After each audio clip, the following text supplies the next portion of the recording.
un gusto para mí estar aquí como invitado para hablar un poquito de psicopatología del niño institucionalizado. Llevo 8 años trabajando en la clínica y hace algunos años también, aparte de la clínica, en un centro, en un orfanato, en un lugar hermoso, ¿verdad? Porque es un lugar de restitución, es un lugar de apoyo que queda por aquí cerca, el orfanato Valle de Los Ángeles, y yo soy el psicólogo encargado de ese centro. Entonces, para mí es un gusto estar acá. Vamos a hablar de psicopatología, y a mí siempre, al hablar de psicopatología, bueno, al hablar en realidad de estas palabras compuestas que nosotros usamos como psicología, psicoterapia, me gusta ir a la etimología. La etimología es el origen de las palabras, y la etimología nos dice mucho de la esencia de las palabras. Entonces vamos a hacer un pequeño viaje por la etimología de la palabra psicopatología, porque tiene mucho que ver con lo que están pasando los niños en una institución, con lo que están pasando los niños con una situación limitada. Entonces vamos a ver esa etimología, luego vamos a ver un análisis, adelante, vamos a ver un análisis relacionado a la sociedad en que estamos inmersos, y después vamos a ver todas las psicopatologías que yo, desde mi experiencia, he tenido contacto, que yo puedo constatar y que yo quiero compartir con ustedes hoy, en el orden del DSM-5, porque tenemos que estar en ese punto actualizados. Entonces, al final vamos a tener un punto de reflexión. Esos son los 3 segmentos. Vamos a analizar la etimología de la palabra para reflexionar al respecto. Luego, vamos a retomar los trastornos como están ahora, y luego vamos a cerrar con una reflexión. ¿Estamos? Cualquier duda, cualquier pregunta, por favor, la pueden apuntar, y en el momento de preguntas yo con gusto les voy a atender. ¿Ok? Muy bien. Entonces, psicopatología, ustedes habrán analizado ya el origen de esa palabra, y tenemos, obviamente, psique ya desde el primer año estamos hablando de que psique, o psique para los griegos. Patos es la palabra que nos interesa ahorita. Patos es muchos les dicen, patos es la enfermedad. Sin embargo, si analizamos esa palabra y rastreamos sus orígenes, tiene que ver con la emoción, con la pasión. Patos, pasión, patetismo, patético. Tiene que ver con todo lo que nos hace movernos, con lo que nos hace sufrir, pero con sufrir con pasión. En el área legal, la gente cuando quiere dar un discurso puede apelar al patos de la gente para sacar sus emociones, ¿ya? Eso es el patos. Y el logos, obviamente, ustedes ya lo conocen. Y lo voy a hablar también. El logos viene de legein, que es conocer o ver a través de, ¿ya? Entonces nosotros vamos a conocer esa pasión, ese sufrimiento de los niños. Pero hay algo entre esas dos palabras. Estamos entre Ananké, y si ustedes ven esta imagen que está acá, está aquí esta deidad griega que es Ananké. ¿Han escuchado alguna vez de ella? Ananké estuvo al principio de la cosmovisión griega, y dice que ella es la madre de las moiras, del destino. Ananké tiene sus 3 hijas, las moiras, y ella dictaba el destino de todo ser humano. Ella, junto con Cronos y el tiempo, nos daban la vida, según los griegos. Entonces, Ananké era lo que es irremediable para nosotros, que es la vida. Nosotros venimos a una vida y es irremediable estar acá. Los niños, ¿ustedes creen que tienen una elección total a la hora de estar institucionalizados o a la hora que los dejan en un orfanato? Es su destino, es su Ananké, que ha sido difícil, ha sido un patos, ¿ya? Desde su nacimiento. Hoy estoy hablando con una niña y me dice, sí, mi papá lo mataron, 2 tiros en la frente, mi mamá totalmente inmersa en el alcohol, y yo la miraba cortarse. Y yo, por eso es que hoy le vengo a contar que yo me corté hoy, y me enseñó la pierna y tenía varios cortes. Entonces yo le digo, ¿crees tú que tiene la responsabilidad de estar en esa situación? No, me dice, pero es mi vida, ese es su anaquelo que le tocó vivir, ¿ya? Y nosotros como psicólogos tenemos que lograr analizar, sintetizar y aplicar nuestro conocimiento a través de logos y en una forma reversa. Estas son las palabras en griego, de logos, con nuestra inteligencia, analizar la patología para cambiar el destino de los chicos. Y esa es la belleza de ser psicólogo. Yo creo que en ninguna otra profesión, bueno, ya voy echándole flores a nuestra profesión, pero la verdad es que sí, ninguna otra profesión tiene la capacidad de transformar. Entonces, ahí es donde yo tengo la dicotomía. ¿Vamos a diagnosticar o vamos a transformar? Primero vamos a diagnosticar para llegar a una transformación. Tenemos que cumplir con la norma, ¿verdad? Aunque yo no soy muy partidario de las normas categóricas, psiquiátricas, tengo mis dudas. No es que no las use, me las sé. No es que no pueda diagnosticar, por supuesto, es mi trabajo. Pero soy muy cuidadoso antes de decirle a un niño o al papá que está deprimido, que tiene algún trastorno del afecto o de la ansiedad.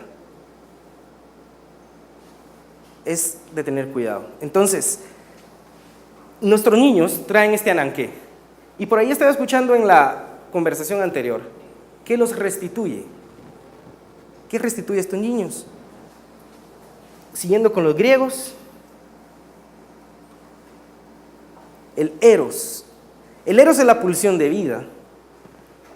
O sea, que los chicos que están institucionalizados, sea porque fueron abandonados, sea porque los padres los fueron a dejar allí, sea porque fueron maltratados o abusados, perdieron o están perdiendo el impulso de eros, el impulso de la vida, de la conservación, de seguir adelante. Por lo menos no lo reciben de su entorno, ¿verdad?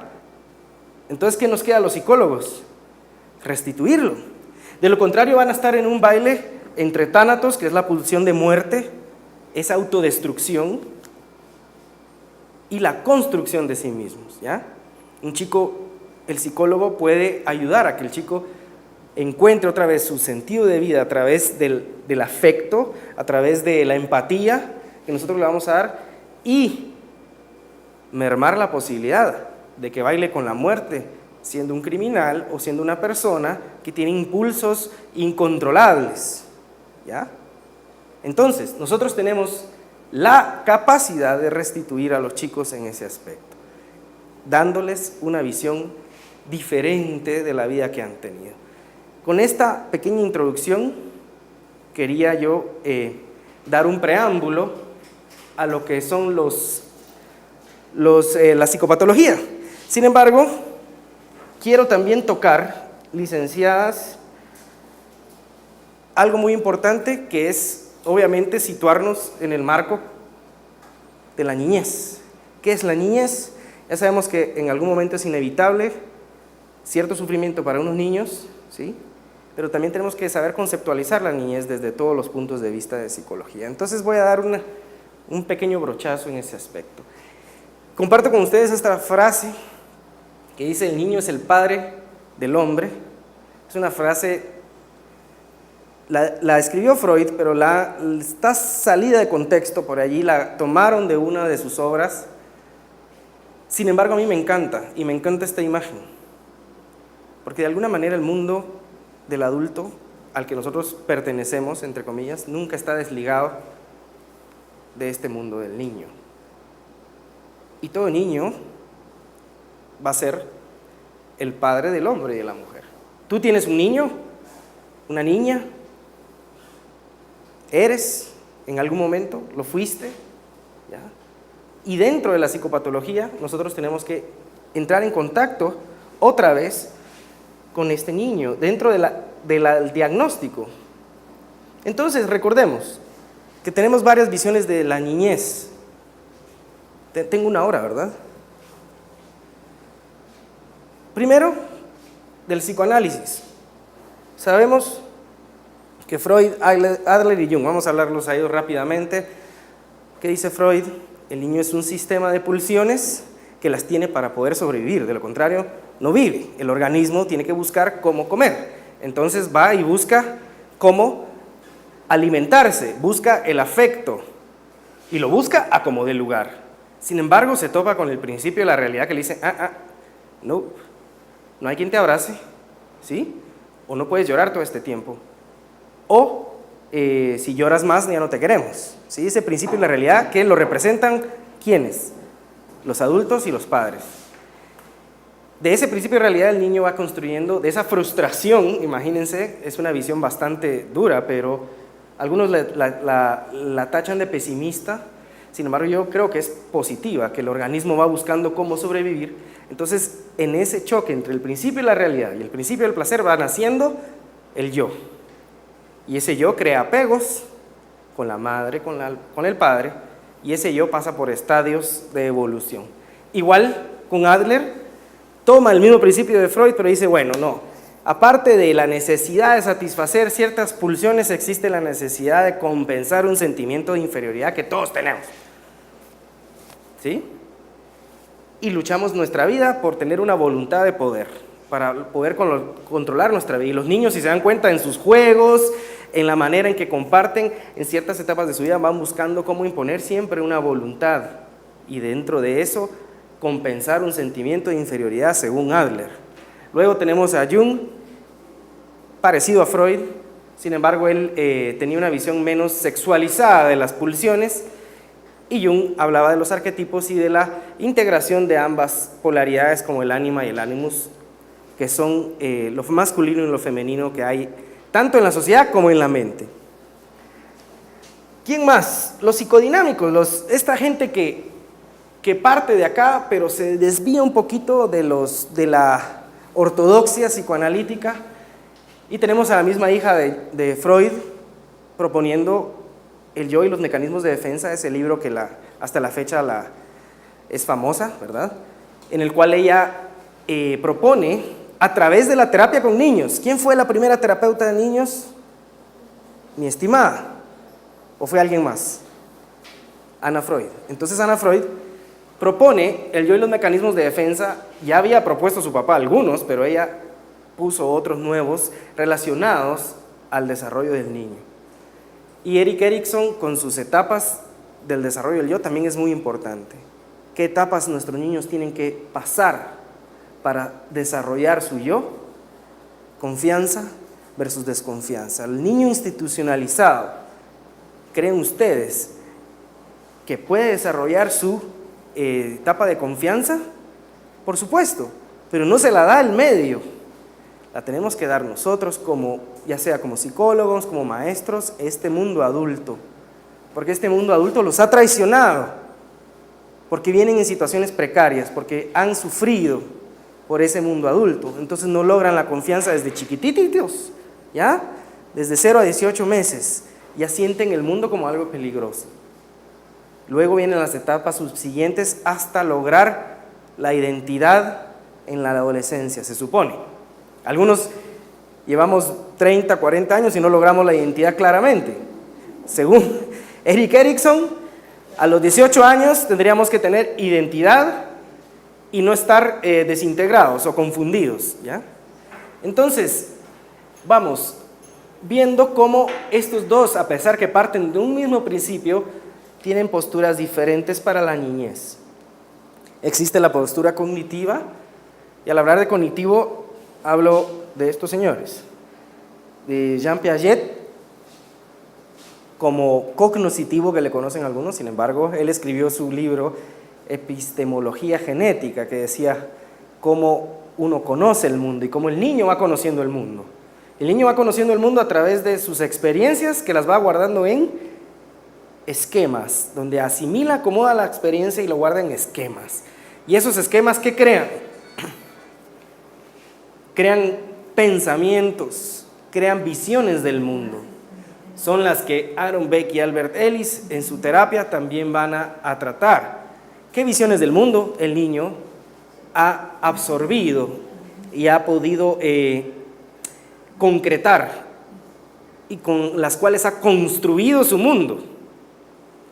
Por ahí estaba hablando con otra niña, porque son niñas de secundaria, y me dice, es que a los 15 años ya es normal que uno se vaya con un hombre, si allá en el pueblo así se van todas. Ese es un esquema de ella, un esquema social, un aprendizaje, ¿verdad?, que ella asimiló y acomodó. Que sea algo que le beneficie, ya es cuestión de la sociedad y nuestro análisis, ¿verdad? Sin embargo, es su esquema. Y obviamente de ese esquema parten esos pensamientos. La postura humanista. Representantes de la postura humanista básicos: Rogers y Maslow. Rogers propone que todo ser humano tiene la capacidad de autoactualizarse o de desarrollar su potencial en un ambiente donde se le deja ser, ¿ya?, en un ambiente no directivo, pero en un ambiente bastante cálido. Maslow habla de la pirámide de necesidades, desde las básicas hasta la autorrealización. El niño obviamente tiene que tener sus necesidades básicas cubiertas, y ahí es otro problemón en la sociedad. ¿Cómo le podemos pedir a un niño que analice, que piense? Obviamente en su etapa de desarrollo y cognitivo hay ciertas dificultades, pero no hay que darlos por sentado, porque son bien pilas. Si tiene hambre, si no tiene techo, si no tiene seguridad, ahí es donde tenemos que exigir todas esas necesidades básicas a nuestros futuros candidatos, ¿verdad? Bueno, a los presentes candidatos y presidentes. Entonces, la postura humanista nos está diciendo: el ser humano ya trae intrínseco la capacidad de desarrollarse, la capacidad de crecer. Hay algo lindo que decía Rogers: una planta, aunque crezca en la sombra y entre concreto, la planta crece y va buscando la luz. La planta no se va para abajo y se destruye, luchan por crecer. Y esa es la visión positiva del ser humano que tiene Rogers. ¿Se dan cuenta el contraste con la visión de Freud? La visión de Freud no es negativa, simplemente él dice que hay dos tendencias. Y Rogers dice que la tendencia que predomina es la tendencia hacia la vida, ¿sí?, hacia la construcción. Miremos cuál es la realidad del niño institucionalizado. La realidad del niño institucionalizado es algo que tiene que enfrentar, y como dice ahí, me avisan cuando se ponga bonita, porque la verdad no tenemos ese suelo fértil para mucha de nuestra niñez en Guatemala. Y sin ese suelo fértil y sin esas condiciones que hablaron estos teóricos que acabo de exponer, vamos a encontrar el patos. No vamos a poder trascender el ananqué, el destino que estos niños traen, ¿sí? Por eso me gusta la reflexión de un señor francés que se llama Michel Foucault, que dice que la locura no se puede encontrar en estado salvaje, no existe sino en la sociedad. Los niños están locos, estos chiquillos están locos. Esa es una buena pregunta, porque muchos psicólogos pueden cometer ese grave error. Miren, no les miento, hoy precisamente me dice la niña: no, mi mamá me llevó a un psicólogo antes, pero como yo le conté mi historia, me dijo que eso no podía ser, que yo estaba loca. Solo usted sabe mi historia. Es esta misma niña, ella compensa su realidad viendo, ella le llama las sombras. Ella tiene una sombra que es buena y una sombra es mala, y a ella le hablan esas dos. Una le hace hacer buenas cosas y otra le hace hacer malas cosas.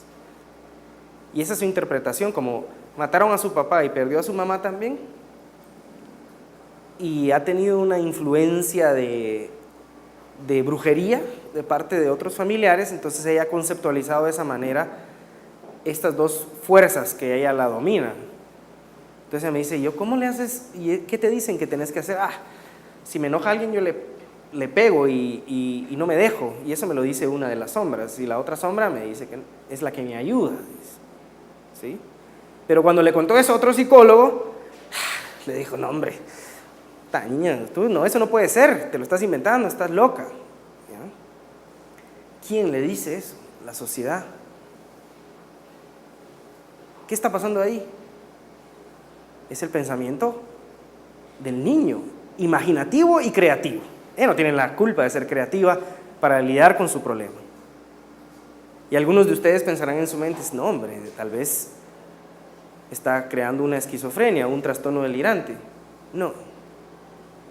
A mi criterio, ahorita, como la llevo a la niña, no se ha cumplido.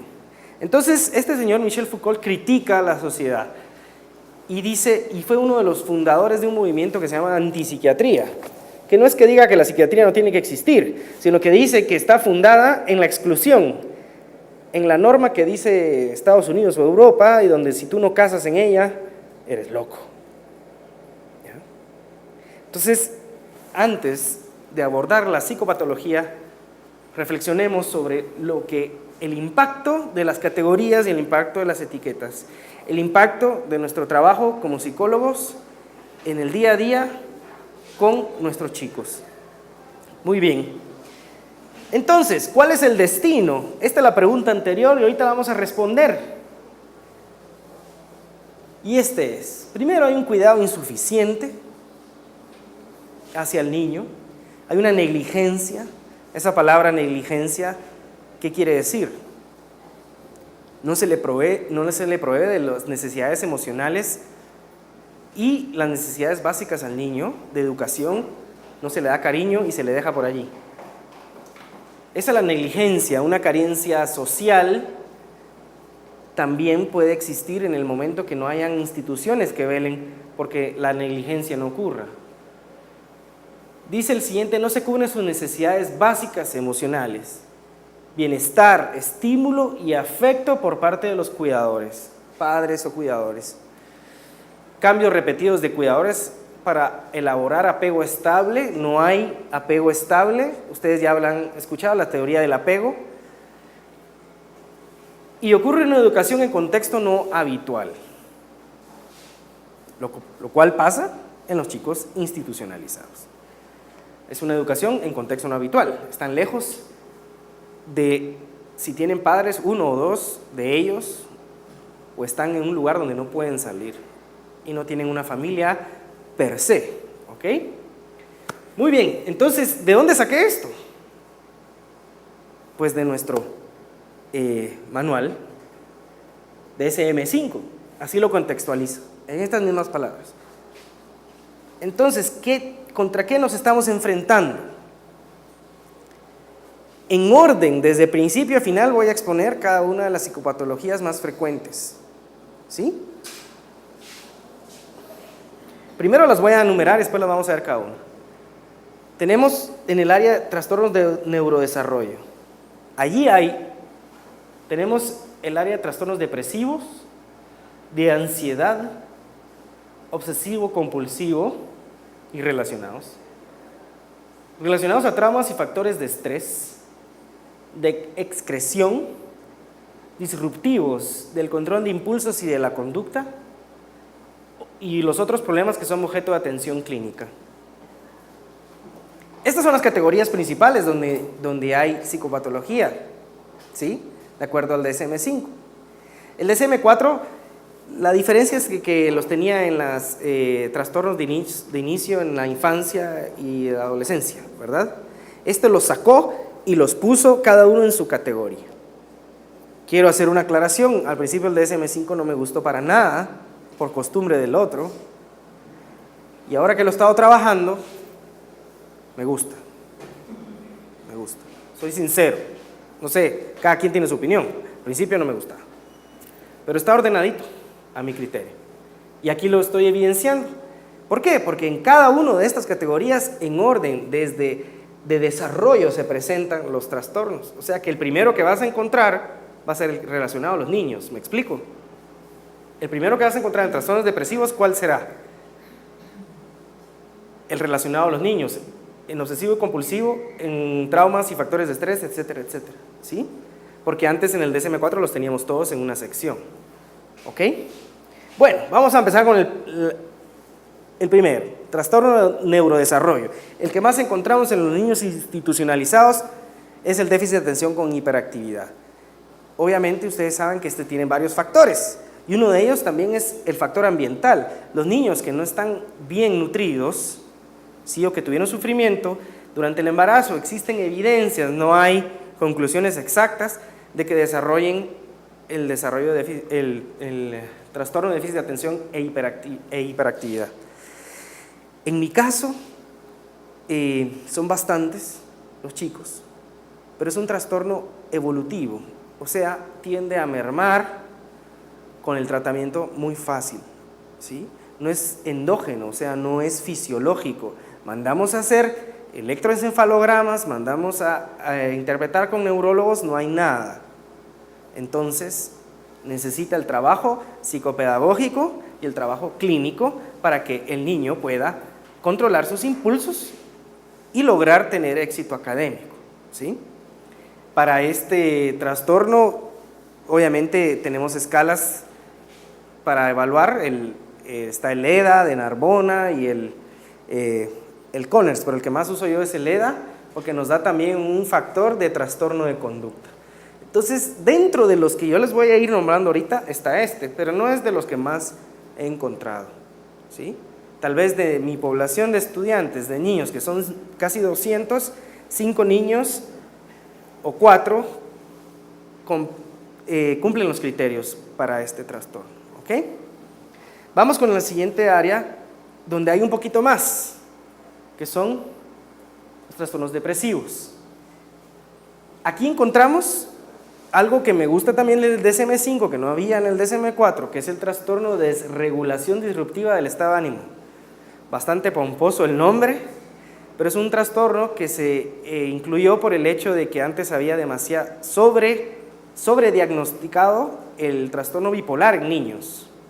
Cuando no cumplían todo con lo bipolar, se creó esta nueva categoría que se llama disruptivo del estado de ánimo. Esto básicamente quiere decir que hay un estado irritado y de mal humor, de mal carácter de los chicos por bastante tiempo, ¿sí? En periodos donde no merma y tal vez pueda cambiar un poquito, después otra vez están alterados, ¿sí? Por eso se puso este trastorno dentro de los depresivos. ¿Por qué? Porque normalmente el niño no exterioriza la depresión como el adulto, sino que la exterioriza de manera agresiva o de manera manifestando una disforia, ¿sí? Un mal carácter, un malestar continuo, ¿sí? Yo he tenido chicos así, bastantes, y abajo de eso encontramos toda la situación del pensamiento negativo y todo lo que tiene que ver con la anedonia y los síntomas relacionados a la depresión, pero se manifiesta con este estado de ánimo cambiante y bastante agresivo. No llega a ser un trastorno de conducta. El trastorno depresivo mayor también ocurre con los chicos en menor escala. La verdad, yo les digo, la infancia, la niñez tiene una cualidad increíble. Y esa cualidad es de que, a pesar de los pesares, a pesar de su ananqué, de su destino, los niños tienen una capacidad resiliente increíble. Increíble. Tal vez, y esa es mi hipótesis, es de que su proceso cognitivo está más ligado al presente y vive su situación y no está como nosotros que estamos acá y pensando qué vamos a hacer dentro de un ratito o qué hicimos ayer. Ellos están en el presente y por eso de alguna manera los chicos pueden tener más resiliencia y salir de trastornos de depresión, pero los hay. Y el trastorno depresivo persistente, que obviamente aquí estamos hablando de 6 meses y son personas que llevan ya 2 años con los síntomas. Antes se le llamaba depresión mayor crónica o distimia, ¿ya? También los hay. Obviamente causas, como ya les mencioné, de todos: abuso sexual, me ha tocado denunciar varios abusos, maltrato físico, problemas relativos al grupo primario, la mayoría, como vamos a ver en la parte final de esta presentación. Luego tenemos la categoría de trastornos de ansiedad. Dentro de esos trastornos encontramos la ansiedad por separación. Esa es la más frecuente en los trastornos de ansiedad. Puede ser que haya una fobia social o alguna otra, pero yo no la he visto. Por eso es que cuando me invitaron a hablar de mi propia experiencia, dije, bueno, voy a hablar de mi propia experiencia. Pero yo, en mi experiencia, no he tenido ningún otro trastorno de ansiedad ligado directamente con esto, como el trastorno de ansiedad por separación. Hay ataques de pánico, sí los hay, pero son con una etiología, con un origen diferente, ligado a otro trastorno, no directamente de ansiedad. ¿Cuál es la ansiedad por separación? Ya la conocen ustedes. La separación del hogar, la separación de los cuidadores o padres. Los niños manifiestan un malestar significativo, tienen pesadillas y se preocupan constantemente por cómo están esos familiares, sus padres y cuidadores. Es algo constante. Los niños llegan a la clínica y me dicen, ayer tuve una pesadilla con mi mamá y estoy preocupada por ella, lloran, quieren saber de ellos. Es mucha la carga de ansiedad en el momento del niño que está encerrado en un orfanato, sea del gobierno o sea privado, ¿sí? De alguna manera, bastante del malestar pasivo, no activo, pasivo me refiero a internalizado, tiene que ver con la ansiedad por separación. Cuando son huérfanos, la ansiedad por separación es diferente. Ellos van creando apegos con figuras que los van cuidando, pero no con los padres porque no los conocieron. Entonces ellos tienen un trastorno del apego, que vamos a ver más adelante. ¿Ok? Muy bien. ¿Qué más pasa? ¿Por qué estoy viendo aquí? Ok, ¿qué más pasa? Dentro del rubro de obsesivo compulsivo de trastornos relacionados está excoriación, que es el rascarse o lastimarse la piel hasta crearse algunas llagas o crearse heridas. Es frecuente, tanto como la autolaceración. Al final voy a hablar más de la autolaceración, que es muy común y ha estado de moda por ciertas tribus urbanas que estuvieron en su auge, como los emos, que les decían hace algún tiempo, en el cual tenían la costumbre los niños de expresar su ira o su tristeza o su enojo a través de cortarse. Pero la excoriación es rascarse la piel muy fuerte, o también se puede hacer con otro objeto punzocortante. Una de las niñas que está allí, su mamá es muy agresiva para pegarle, y cuando ella se frustra en clase, en trabajos en grupo, rápido se mete las uñas en la cara o en la espalda. Ella lo ocultó un tiempo, pero en el momento las cuidadoras le vieron la espalda y la vieron dañada, ¿verdad? Su alivio de esa frustración y tensión es a través de la excoriación. Y dentro, he hablado con gente de orfanatos del gobierno, que tienen situaciones más precarias, también ocurre bastante este trastorno, ¿ok? Luego, aquí está la mayor lista. Los trastornos relacionados a traumas y factores de estrés. Así se agrupan en el DSM-5. Tenemos el trastorno de apego reactivo. Eso quiere decir el niño que es cohibido, que es retraído. ¿Por qué? Porque el niño no tuvo negligencia, o sea, desamparo, no se le cubrieron sus emociones, sus necesidades emocionales. Se le abandonó hasta cierto punto, entonces el niño no creó un apego. El niño que tiene apego reactivo no acude a ayuda y no busca a nadie. Es el niño retraído, esa es su cualidad, ¿sí? Eso es muy frecuente en los niños institucionalizados. Y su hermano opuesto, que es el trastorno social desinhibido. Fíjense que estos son los dos opuestos y se nota rapidísimo. Hace 3 años que empecé a trabajar en este lugar, Y también en mi clínica privada había tenido la experiencia de algunos niños y niñas que son desinhibidos y que se te tiran encima, te abrazan y hablan con cualquiera extraño, ¿sí? Totalmente desinhibidos, y corren obviamente por eso bastante riesgo. Pero también es un trastorno relacionado con el apego. ¿Por qué? Porque también sufrieron negligencia, solo que ahora la están compensando de manera contraria. Esta es internalizada y esta es exteriorizada, ¿sí?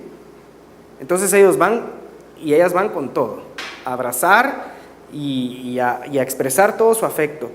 Tanto que algunas personas se sienten invadidas, ¿sí? Y ellos de alguna manera pueden crear un apego tan rápido, pero no es sano, que ya no quieren que nadie más toque al maestro X o Y, porque él le está poniendo atención a mí. Es esa necesidad de compensar esa falta de satisfacción emocional y de seguridad que no tuvieron de sus cuidadores. Luego tenemos el estrés postraumático. El estrés postraumático no solo tiene que ver con accidentes y fatalidades, contacto con la muerte, tiene que ver con el contacto con la muerte, la violencia sexual y la violencia, o sea, el crimen, ¿sí? Muchos de los niños que se tratan en el interior, yo no sé cómo está la cosa, hay lugares re lindos en el interior, pero en ciertas aldeas hay mucha violencia, hay una cultura de violencia allá. Y como el narcotráfico ha crecido, muchos, ellos son testigos de muchas cosas. Hace un mes empecé a tratar unos niños, 2 hermanitos que saliendo de la escuela, que su papá los esperaba en la moto, pasaron a dispararle al papá. Y los 2 niños saliendo de la escuela, encuentran al cuerpo del papi. Obviamente, qué bueno que ya lo habían cubierto, pero ya estaba muerto. Y el trastorno postraumático es algo muy frecuente por este contacto con este tipo de fatalidad, ¿ya? También puede ser por un abuso sexual que también ha ocurrido. Este y este se diferencian porque el estrés agudo es el trastorno que también es por las mismas causas, pero la persona sufre de 3 a 6 meses, ¿sí? Y el postraumático, la persona genera síntomas después del evento y lo sigue generando y sigue teniendo recuerdos que le perturban. También el estrés agudo es frecuente. Acaban de llegar 2 niños que tuvieron que salir porque fueron a ver que mataron a su hermana mayor. Violencia. No tiene que ser el contacto o la muerte directo, puede ser la muerte de un pariente. El contacto que puede producir el estrés agudo o el estrés postraumático. Y por último, el trastorno de adaptación de tipo ánimo deprimido. Cuando yo doy clases y vemos psicodiagnóstico, a veces se nos pasa por alto el trastorno de adaptación. Ese trastorno pasa bastante. ¿Qué es un trastorno de adaptación? Es cuando no nos adaptamos a una nueva situación, a un factor estresante, un cambio nos desubica y estamos totalmente, nos quedamos disfuncionales por ese cambio. Puede ser un cambio de trabajo, puede ser incluso una ruptura romántica. Yo le he puesto a mis alumnos, mira, esta persona terminó con su pareja y ahorita está presentando los síntomas siguientes, ¿sí? Falta de ánimo, no sabe qué hacer con su vida, confusión. No tiene nada, no, tiene un trastorno de adaptación. Y los chicos que llegan a la institución a vivir adentro, a compartir un cuarto con otro montón de niños, a compartir una gran comedor, a compartir todas sus actividades, tienen un trastorno de adaptación. Y normalmente tienden a tenerlo de tipo de ánimo deprimido. ¿Sí? ¿Ok? Muy bien. ¿Cuánto tiempo va? 7:15. ¿Y a qué hora termina? 45. Muy bien. Ya vamos. Luego vamos a los trastornos de excreción, frecuentísimo, prepárense si van a trabajar, enuresis, se hacen pipí. Normalmente sabemos que la enuresis responde a la ansiedad, a cambios, a estrés. Tiene factores fisiológicos también, pero obviamente hay que descartarlos y sabemos que ya que vimos el destino que llevan estos niños que nosotros queremos cambiar, que nosotros queremos ayudarles a reponerse, la mayoría tiene enuresis por cuestiones psicológicas, ¿sí? Es muy frecuente.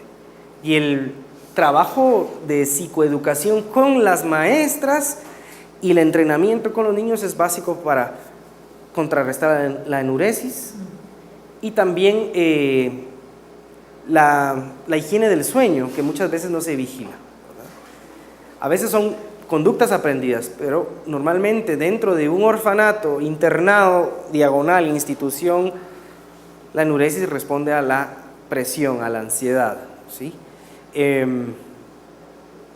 De cada 2 grados tenemos de 2 a 4 niñas y niños chiquitos también que tienen enuresis y que de alguna manera después de un año de estar en el lugar se va. Un caso tenemos que ha durado un poquito más intermitentemente porque obviamente se topa con situaciones la niña que la hacen que se despierte otra vez. Y dentro de los trastornos en sí, el último, antes de pasar a los objetos de atención clínica, es esta categoría. Y este es el que antes estaba el disocial, ¿verdad? Y que estaba incluido al principio el DSM-4. En el DSM-5 tiene su inclusión dentro de los trastornos disruptivos de control de impulsos y de la conducta. Ahí encontramos el negativista desafiante, ustedes lo conocerán bastante bien, el explosivo intermitente, el trastorno de conducta y la cleptomanía. Todos muy comunes dentro del niño institucionalizado. El negativista desafiante se caracteriza precisamente por, lo dice ahí, por ser negativo y desafiar a la autoridad y hacer berrinches, pero no es agresivo, no presenta un patrón de agresividad y falta de consideración al otro. En cambio, el trastorno de conducta, que es este tercero, sí presenta falta de remordimiento, impulsos de agresividad y falta de interés por el bienestar de los demás. Este trastorno de conducta, antes en el DSM-4 se le llamaba disocial. Este es, básicamente. El explosivo intermitente también ha sido categorizado para niños ahora, y lo hay, y créanme, unos niños re lindos que en un momento están abrazándote y riendo, a la vuelta alguien los provoca y explotan y hacen cualquier cosa. Yo vi a un niño chiquitito, no lo pudieron agarrar entre 2 maestras y se metió a la cama y nadie lo podía sacar. Y empezó a tirar todo porque no quería ver a su mamá. Obviamente tenía sus asuntos con la mamá en la visita, ¿sí? Decía que su mamá era la causante de la muerte de su papá. Esa era su teoría del niño. Y la cleptomanía, que como vemos tiene su categoría diagnóstica, pero está asociada con la ansiedad por adaptación y la ansiedad por separación, porque robar cosas es un impulso irresistible para los niños porque encuentran al fin algo que pueden controlar, algo que pueden ellos decidir y no alguien más decide y controla por ellos. Voy a robar esto, voy a quitar esto, ¿ya? Es mi decisión, es mi control, y a veces ellos ni siquiera son conscientes de ese mecanismo, pero lo hacen automáticamente. Bastante frecuente, se roban ropa interior, se roban útiles escolares, un montón, ¿verdad? Sin embargo, la capacidad de reponerse de este es bastante alta, y cuando toman conciencia de que no es efectivo su comportamiento, lo dejan de hacer muchas veces. Pero algunos son persistentes a escondidas, los menos. Y por último, estimadas, lo último es importantísimo. Todo lo que acabamos de ver era psicopatología, trastornos. Pero les voy a decir algo. La mayoría de niños no están trastornados. Lo que tiene la mayoría de niños son problemas psicosociales. Y el DSM-5, el DSM-4 también lo tenía, pero el DSM-5 lo amplió en categorías más definidas, los va a poner de la siguiente manera. Tenemos las relaciones, los objetos de atención clínica, problemas de relación entre hermanos, entre padres, tenemos maltrato, negligencia, tenemos varias categorías muy bonitas para nosotros poder hacer un diagnóstico más acertado. Porque no se trata de meter a todos los niños en nosotros. Tienen que cumplir, obviamente no me fui a hablar de todos los criterios y de todos los criterios que tienen que cumplir cada uno, porque no nos va a dar tiempo. Pero aquí nos brinda bastante solución cuando estamos atrapados y ningún niño cumple con un diagnóstico, obviamente, porque no lo hay. Entonces el primero que encontramos es el problema de relación entre padres e hijos. No se ve arriba, pero este está encasillado en problemas relacionados con la educación familiar. Ese es el gran grupo, problemas relacionados con la educación familiar. De allí se divide problemas de relación entre padres e hijos frecuente, y muchos padres van a dejar a los niños ahí porque ya no los quieren, no los aguantan, se escapó de la casa, no nos entendemos. Educación lejos de los padres, ya se sobreentiende, ¿verdad? Están lejos de los padres. El niño afectado por la relación parental conflictiva, mucha presencia de violencia intrafamiliar, de la cual los niños son testigos. De ahí tenemos otro grupo que se llama problemas relacionados con el grupo de apoyo primario, y de ahí en este solo encuentro importante y relevante, a pesar de que hay otros, la ruptura familiar por separación o divorcio, también es causante de institucionalización o de internar al niño, de meterlo a un orfanato diagonal internado, porque en los orfanatos no todos son huérfanos, por lo menos en el que yo estoy, así es, y hablo de mi experiencia. Luego encontramos mayor cantidad en el rubro de maltrato y negligencia. El maltrato físico infantil, el abuso sexual, la negligencia y el maltrato psicológico son otros objetos de atención clínica que podemos poner en nuestro diagnóstico, ¿sí? Muchos niños no están deprimidos, otros niños no tienen trastorno de ansiedad, pero sufrieron maltrato, pero vivieron negligencia o abuso sexual.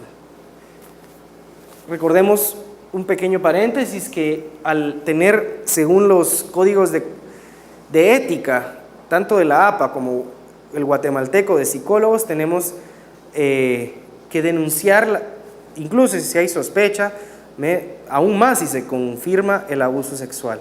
Denunciar no quiere decir que tú agarras tu carrito o como sea y te vas al MP a poner no. Denunciar al cuidador, tutor, para que tome acción.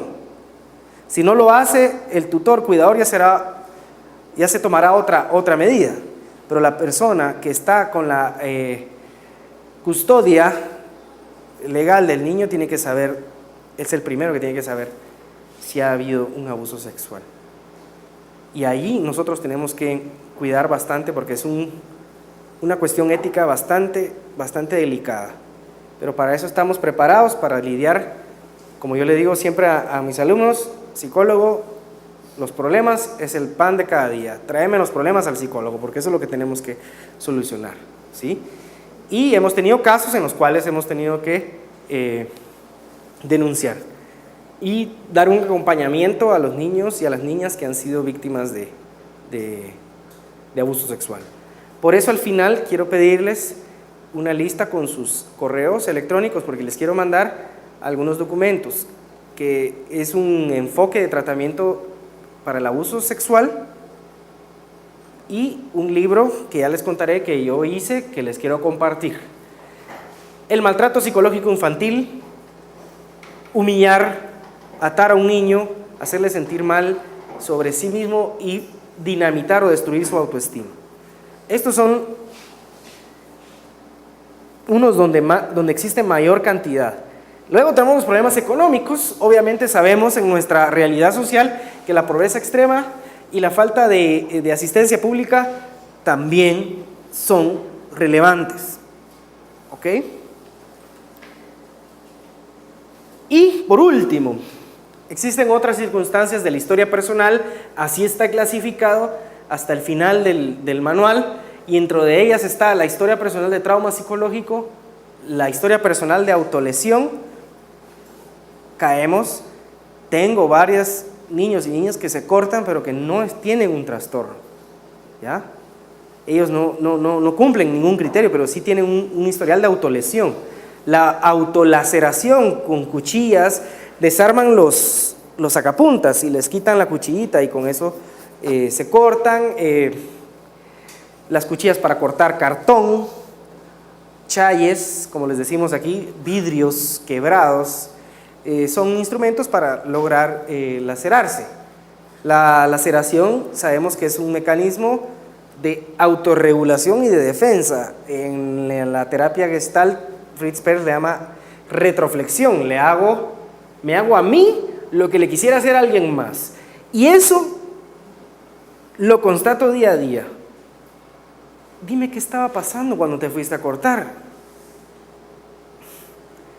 No sé, es que me vienen los recuerdos de mi mamá y debe estar en peligro porque la pareja le pega, ¿verdad? O no tengo amigos acá. Entonces es como una cosquilla que les da, porque cortarse les permite autorregularse, les permite tener esa experiencia homeopática, o sea, el dolor quita dolor, ¿ya? Interesantísimo.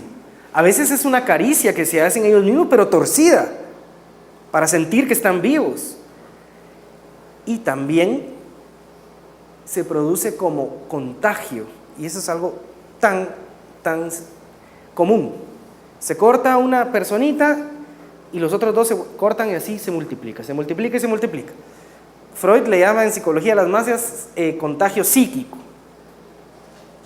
Cuando hay grupos grandes, el contagio psíquico es muy fácil y la gente se contagia. Ustedes miran a un grupo, alguien empieza a reírse, todos se ríen, alguien llora, todos lloran. Vemos los conciertos, vemos toda donde la gente está unida y donde hay cierta identificación como mecanismo, las personas tienden a copiar o a imitar. Entonces hay bastante laceración por contagio psíquico. Cuando yo entré había bastante, se disminuyó y de repente brotan por ahí otra vez cuando los chicos se van a sus casas o los visita alguien o tienen problemas entre ellos. ¿De dónde sacan las cosas? Increíble, porque está controlado, pero tienen una capacidad para encontrar objetos, para cortarse, increíble, ¿verdad? Bueno, entonces, antes de pasar a sus preguntas, quiero ir terminando, aunque me faltan unas pocas diapositivas. Aquí tengo una de las niñas en la clínica, ahí escribiendo en el pizarrón. Luego de las sesiones, se vuelve algo necesario para los niños tener sesiones individuales. Es increíble, se vuelve necesario. Yo doy talleres también de prevención de abuso sexual, estoy en contacto con ellos, pero lo que me exigen y no me perdonan es: usted me dijo que ayer me iba a llamar, ya no me llamo, me tiene que llamar hoy. Le digo, ya voy, vamos a ver la agenda, tengo que hablar con aquí, con allá, pero ya te voy a llamar. Y ese momento para ellos es muy importante. Obviamente, si se hace una buena labor, y no es porque yo la haga, sino que sí se puede ahuyentar a los chicos si no les damos un espacio para que ellos puedan expresarse sin juicios y de manera afectiva. Y más que todo que ellos puedan jugar, pero no es el juego de que vamos a jugar a la pelota, vamos a jugar 5, no. Jugar quiere decir tener esa actitud lúdica, esa actitud desenfadada que no ocurre en el salón de clases, que no ocurre en el pabellón donde están los niños, porque ahí les tienen que poner disciplina, pero el psicólogo les puede permitir ese espacio no directivo para que ellos puedan expresarse y aliviarse, ¿ya? Y con eso voy a terminar, con la reflexión sobre el tratamiento. Pero quiero compartir con ustedes esta frase: en los adultos vive el mundo de los niños, y el mundo de los niños depende de los adultos. No hay manera de excluirnos, estamos directamente ligados y responsabilizados por cada niño que existe. aunque no sea nuestra familiar. Porque este mundo o lo hacemos para que los niños crezcan sanos o los destruimos. Y recordemos que nosotros somos niños y somos niños hasta la fecha. Tenemos esa parte, ese yo adentro. Entonces, antes de terminar, en esta fase pueden hacer las preguntas si tienen preguntas y si no, pues procedo con las últimas diapositivas. ¿Alguien? Muy bien. ¿Sin pena? Ok. Entonces, independientemente del enfoque, damas, el tratamiento se basa independiente cognitivo-conductual, gestalt, psicoanalítico, lo que tú quieras, no te puedes escapar de esto. Primero la empatía, ese ponerse en el lugar de y ver, tratar, porque no podemos ser la otra persona, para encontrar esas necesidades afectivas desde un punto de vista lúdico. Yo sí pierdo a veces los estribos de adulto con los niños y me tiro al piso, ustedes lo saben. Si alguna maestra ha tenido la experiencia, pues se tiene que hacer, ¿sí? Porque el juego es la manera de comunicarse. Ellos no van a sentarse y decir, fíjese que estoy llegando a la conclusión de que mi padre me traumó. No, ellos van a jugar y allí van a empezar a relatar, a veces solo con pintar. Y ellos, porque agarran confianza rápido, fíjate que no quiero ver a mi mamá la próxima vez, o fíjate que tenía un amigo que me hacía no sé qué, y así empiezan a contar. Pero vamos bajando la ansiedad con la empatía, el afecto y el juego. Ya no hay ansiedad para ellos, entonces pueden expresarse. Para comprenderlos y para lograr la congruencia y la transparencia. Ellos son los expertos para detectar a los psicólogos que no les gustan los niños. Así que ustedes que están en maestría de psicología de niños, les tienen que gustar los niños, porque ellos son expertos en detectar esa energía que no les gusta.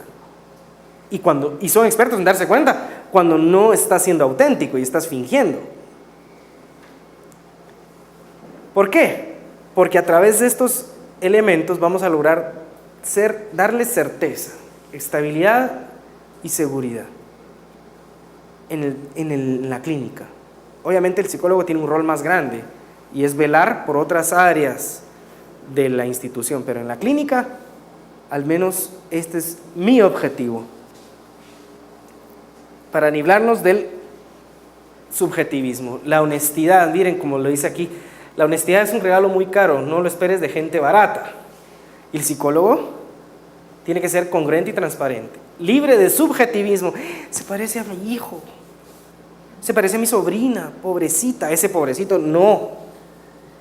Es un insulto. Para ellos, que los miren de esa manera, cuando están institucionalizados en un orfanato, les cae mal. Es una mezcla de subjetivismo con sentimentalismo. Y por último, el romanticismo, yo te voy a salvar, la posición salvadora. A veces tenemos limitadas nuestras oportunidades y es mejor ser auténtico y saber hasta dónde estamos limitados antes de ofrecer más de lo que podemos, porque nos metemos en la postura o en el rol de salvadores. Y por último, evitar la lástima, que ya lo hablamos, que la lástima siempre sentimos lástima porque lo estamos personalizando. Pero el niño no quiere que sientan lástima por él. Él está en esa situación. Compasión es otra cosa, ¿sí? Compañía también es otra cosa. Muy bien. Entonces, para terminar, eso es lo que pasa. El mundo del adulto nunca se desliga del niño, y del niño se vuelve adulto.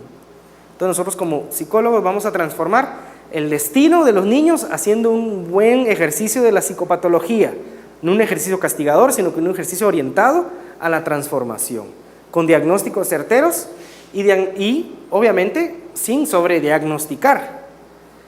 Y termino acá. Hay una contradicción del adulto. El niño que fuiste, lo eres hoy.